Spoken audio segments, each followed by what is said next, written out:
Күні кеше қала әкімі, орынбасарлары, бөлім басшылары қоғамдық көлікпен үйлеріне қайтқан болады.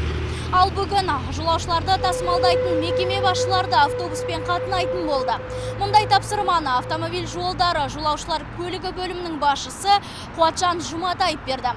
Осындай жүйелі жұмыстардың нәтижесінде олар көліктердің сапасы сын көтереді ме жоқ па, соны анықтайтын болады. Қала әкімінің тапсырмасына сәйкес қоғамдық көліктердің жай-жапсарымен танысқан шенеуніктер бүгін жолаушылар тасымалымен айналысатын көлік басшыларымен кездесті. Жиында олардың тарапынан кеткен кемшіліктер мен олқылықтар айтылды. 120 маршрут сізде 69-82%. 33% болып тұр. Неге? GPS емес, бейтеміз. Бүгін кешке мінейік автобусқа. Емен сізде сағат 9-да сол Пақтакөрге апарып тастаймын. Қалай қайтады дегіз? Сізде неге 10%? А? Бұзылса неге бермейсіз?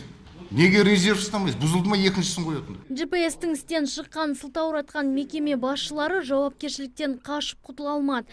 Керісінше талап күшейіп, суреттермен байланыс нөмірлері автобусқа ілінетін болды. Бүгіннен бастап кешке азанғы уақытта өз автобустарыңызда мініп көріңіздер. Мініп жүргендеріңізді соның бәрін халық көрсін. Кеше қала әкімінің тапсырмасына сәйкес барлық автобустың ішінде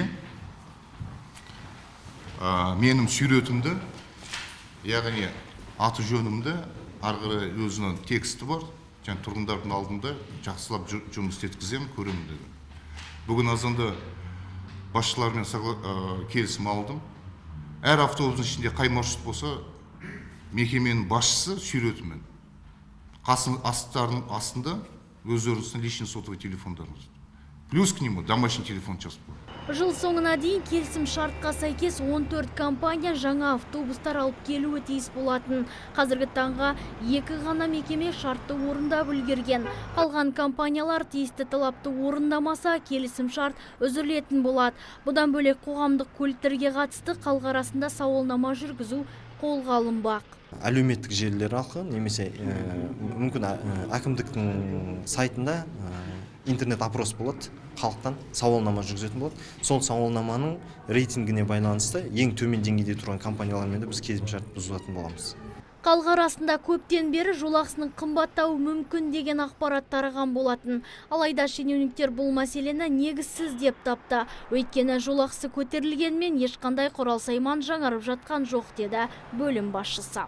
2 жыл біз көтергеніміз 1,5 жыл болса, сол 1,5 жылда қанша автобус алынды?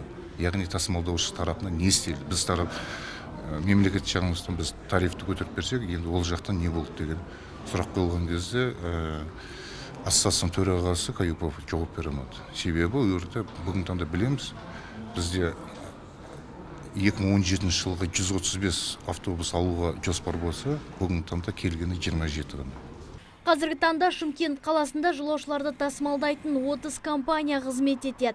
Олардың меншігінде 76 бағытта жүретін 1200-ден астам автобус пен газельдер бар. Бүгінге дейін өз міндетін дұрыс атқармаған 7 бағыт бойынша жүретін автобустар жұмысын тоқтатқан. Нұргүл Жолымбет, Амрат Адинаев, Абзал Турабеков, ТВК телеарнасы.